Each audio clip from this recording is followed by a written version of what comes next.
जनानियां सारा दिन मोबाइल ते लगे ने, पैकेट लवा के दिता 2000 का 500 का। अजकल बल्कि उन्होंने की आखते ने, नवी आई हो वाईफाई आई खलोती, वाईफाई जी है वह लवा के दी, बंदे काम ते गए सारा दिन लगे रहे।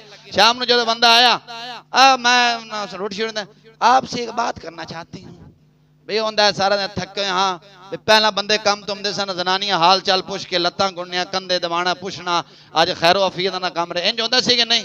सच्ची दसना मैं भी आप पिछा वेखदा आया तो पढ़ता ला मैंने मैनू भी, मैं भी सन 2001 च लाहौर च आया पढ़ने वास्ते, इना अरसा हो गया मैनू भी, समझाए कि नहीं? 90 की मेरी पैदाइश है, आप हिसाब लाओ कितनी उम्र हो गई। तो मैंने पढ़दे पढ़ाते अल्लाह ने मेरा सारी जिंदगी कुरान हदीस ही पढ़े। वो जो शाम टुकर शुकर बंदा खाना, आपसे एक बात करना चाहती हूँ।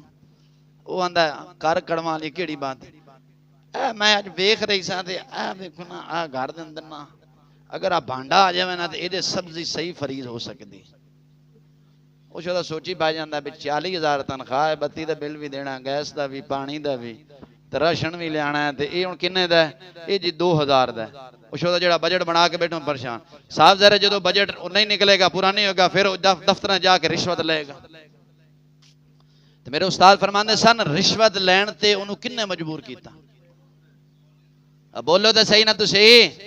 सारे हाजी नमाजी बन के बैठे, घर घर की कहानी है। अल्लाह की मेहरबानी मैं किताब लियावा अंदर सारा खोल के सारा चदरा पट्टा, लेकिन रब्बे दुल जलाल ने इजाजत नहीं दी, हर बंदे का पर्दा है।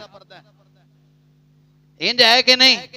वो महीना लंघ गया तो मोड़ बख्तां लिए आ गए, हाल जी ठीक जो मतलब हो ना। फिर अब मेरे को कई जनान बंदे आते ने, जनानियां में दसदियां ने उस्ताद जी आ हो गया, मैं की कर सकना? मैं मशीन वेखी है, इन्ना जरा सलाद सही बन जाता है, ये लै दे।